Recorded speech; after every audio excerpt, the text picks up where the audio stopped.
Welcome back to new video. आप सभी का स्वागत है मेरे यूट्यूब चैनल करोना पढ़ाई में। और आज हम आ चुका है 7th स्टैंडर्ड की हिस्ट्री के साथ। और आज का हमारा चैप्टर का नाम है सोर्सेज ऑफ हिस्ट्री। चलिए पढ़ाई करते हैं।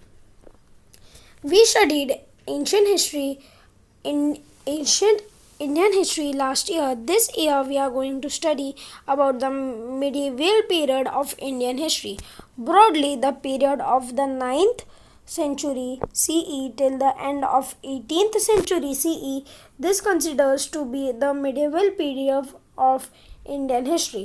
In this lesson, we are going to study about the sources of the medieval history. अब क्या है मेडिवल हिस्ट्री में आपको मेडिवल पीरियड और मेडिवल हिस्ट्री क्या होते हैं मैं आपको उसके बारे में बता दूं। मेडिवल पीरियड वो वक्त होता है एशियन पीरियड और न्यू और मॉडर्न पीरियड के जो बीच का जो टाइम होता है उसे हम कहते हैं मिडीवल पीरियड। और वो मिडीवल पीरियड जो इंडियन हिस्ट्री का है उसके बारे में हम ये चैप्टर में पढ़ने वाले हैं। History gives us a chronological, scientific and systematic accounts of the past events. History हमें क्या देखता है, हमें बराबर सही तरीके से साइंटिफिकली हमें एक बराबर अकाउंट देता है पास्ट के इवेंट्स के बारे में, जो पास्ट में क्या हुआ था, पहले क्या हुआ था। Four factors are very important from the viewpoint of history. They are individual, society, place, and time. History must be based on authentic events and proofs. These proofs are known as the source of history. अब क्या है history कुछ facts और views point से ये होती है, proof होती है। और वो क्या होनी चाहिए, ये प्रूफ क्या होनी चाहिए, ये सच होनी चाहिए। ऐसे ही नहीं कुछ भी झूठ बोल दिया गवर्नमेंट को वो दिखा दिया। ये सारी चीज़ें क्या होनी चाहिए, सच होनी चाहिए, तभी जाके हिस्ट्री के हमें बराबर क्लासिफाइड नॉलेज मिलता है। Let's classify these sources into a material source. Write down sources of oral source and to learn more about them. Let us also evaluate the source of history.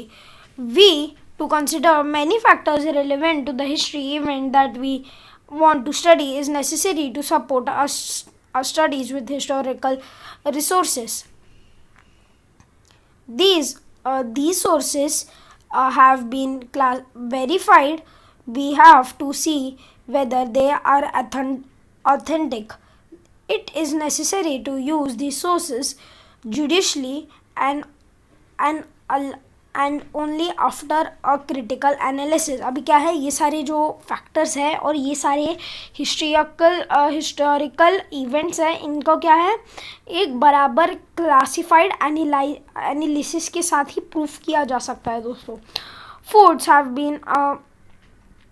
Forts have an important place among material sources. Some major types of forts and hills, and hill forts, forest forts, sea forts, and forts on plains. Monuments includes Samadev, graves, and Veerlaga, and buildings including the places ministerial mansions, Queen's Quarter, Rani Vasa, and houses of common people. They all provide insist about that period. अब ये सारी चीज़ें क्या है, ये सारी चीज़ें हमें हिस्ट्री के बारे में बताती है। अभी फिजिकल सोर्सेज के बारे में पढ़ेंगे। फिजिकल सोर्सेज है एक पॉइंट यहाँ पे, अभी फिजिकल सोर्सेज है यहाँ पे एक पॉइंट दोस्तों। अभी ये पॉइंट से क्या हमें फिजिकल सोर्सेज से हमें क्या क्या मिल सकता है, बिल्डिंग्स मिल सकती है, पुरानी बिल्डिंग से हमें मिल सकती है, मेमोरियल्स मिल सकते हैं, फोर्ट्स मिल सकते हैं, कॉपर प्लेट्स मिल सकते हैं, कॉइन्स बहुत ज़्यादा हमें मिल सकता है। अभी आप सोच रहे होंगे कॉइन्स कैसे मिलेंगे। देखो पहले ज़माने में क्या होता था, वहाँ पे कॉइन्स इन्वेंट हुए तो कॉइन्स पहले क्या हुआ करते थे, कॉइन सबके पास सेम हुआ करते तो चोरी होने का डर हुआ करता था। अभी चोरी तो हो सकता है, पर अभी उनका करे क्या, तो क्या करे वो ज़मीन में गाड़ के रख देते एक स्पेसिफिक जगह पे अपने घर के अंदर। तो फिर टाइम ज़्यादा गया, लोग भूलने लगे, लाइक जो कुछ ही लोग भूलने लगे उनके बारे में, उनके एंसेस्टर्स। मतलब अभी जैसे उस टाइम पे एक आदमी ने अपना जो सोना और अपने जो कॉइन्स है वो छुपा के रख दिए किसी के चोरी होने के अनुसार, और अगले दिन उसने उसे खोदा वापस, जो उतने सिक्के उसको चाहिए तो उसने लिए और फिर वापस चला गया और फिर उसने वापस उसे ढक के रख दिया। पर अभी उसकी शादी भी हो गई, फिर उसका जो बेटा है या उसकी जो बेटी है उससे क्या हुआ, वो मर गया और उसके बेटा बेटी को तो पता नहीं ये सारे सोने का रखे और वो सब कुछ तो यूज़ किया नहीं होगा, तो वो उन्हें पता नहीं रहता और वो सारी चीज़ें वहाँ पे रह जाती है। ये बहुत ज़्यादा कम केसेस में हुआ है। तो वो कॉइन्स जो हमें मिले हैं, जो आर्कियोलॉजिस्ट होते हैं, वो ये सारी चीज़ें डिग करके अगर उन्हें ये सारी चीज़ें मिलती है तो ऐसे करके हमें कॉइन्स मिल सकते हैं दोस्तों। ये हो गया एक पहला पॉइंट। फिर इंस्क्रिप्शंस के बारे में। इंस्क्रिप्शंस क्या होता है, वो रोल ऑफ पेपर जिसके ऊपर कुछ इम्पोर्टेंट इंफॉर्मेशन लिखी होगी जो हमें पास्ट के बारे में और अच्छे से और बेहतर समझाएगी। केव स्कल्पचर्स के बारे में। केव स्कल्पचर्स क्या होता है, जो केव रहते हैं ना, अभी एलिफेंटा केव्स पे देख लो, अब उनके अगर केव्स की दीवारों के ऊपर देखोगे तो हिस्ट्री के बारे में बहुत ज़्यादा बताया गया है वहाँ पे। All provide insights about that period. Looking at them we know too about the developed of architect and the economic condition and the quality of art style of building and construction of people standard on living in the particular period. Rashtrakuta, Chola and Yadav kings had been found. An inscription is considered to be a very important and reliable source of history. It helps us to understand features like the language, script, social life of a period. Inscription carved on the sheets of copper are known as copper plates. Royal edicts, verdicts, etc. are inscribed on a copper plate.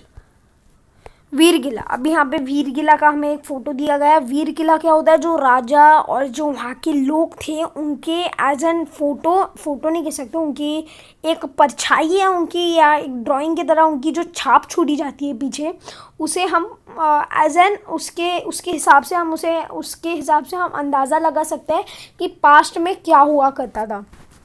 ये बहुत सारे caves में और बहुत सारे जो historical places में आप देख सकते हो, ये सारी चीज़ें इजिप्ट में भी हुआ करती थी।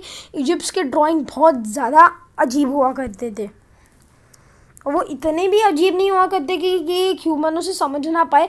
पर इजिप्ट की ड्राइंग्स और जो पिरामिड्स हैं और उनके बहुत सारे जगह हैं वहाँ पे, वो सब लिख के रखते थे या ड्रॉ करके रखते थे एज इफ़ कि वो उन्हें याद रख पाए कि उन्हें एक दिन क्या किया था, तो उस पर ड्रॉ करके रखते थे। अगर वो भूल गए तो वहाँ पे देख सकते हैं कि मैंने वहाँ पे क्या लिखा है या क्या ड्रॉ करके रखा था, कि मुझे वो वापस याद आ जाए दोस्तों। Similarly we also find that learn about the financial transactions. अभी क्या है, फाइनेंशियल ट्रांसकेस्टेशंस के बारे में हम जानेंगे। फाइनेंशियल जो ये था, जो ट्रेड था, फाइनेंशियल ट्रेड क्या था उनका, तभी कॉइन्स तो आ ही गए थे। अभी हम ऐसा नहीं कह सकते कि कॉइन्स नहीं थे, कॉइन्स थे। तो कॉइन्स होने के कारण वो कॉइन अभी कैसे हम पैसा और किसी और चीज़ के बदले, अगर मैं कोई तो शॉप पे जाता हूँ, मैं उन्हें पैसे देता हूँ और वो मुझे उसके बदले जो मैं ख़रीदता हूँ वो देते हैं। पहले भी ऐसा ही हुआ करता था, पर जब पहले कॉइन्स ना हुआ करते थे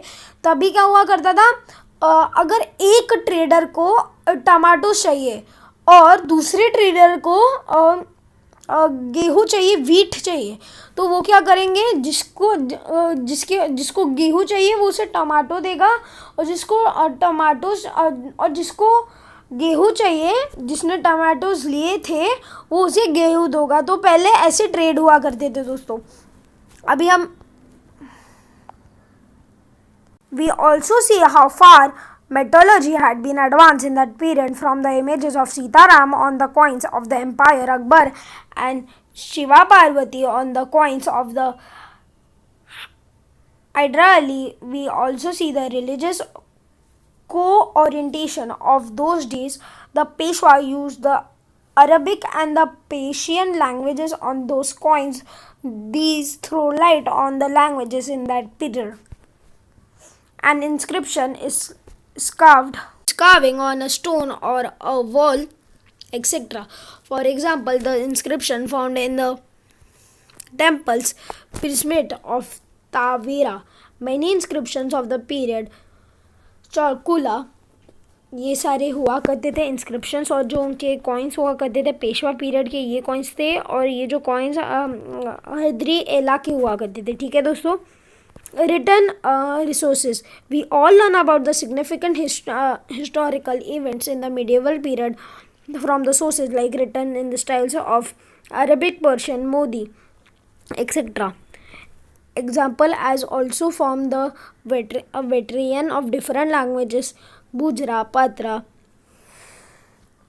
religion manuscripts, and tradition edicts, and discovery and biography, painting, etc. We also gather information about the food items, a tree, and convention of rules, conduct of people, festival, and about the people's life, etc. From these sources of this type are called the written sources in history.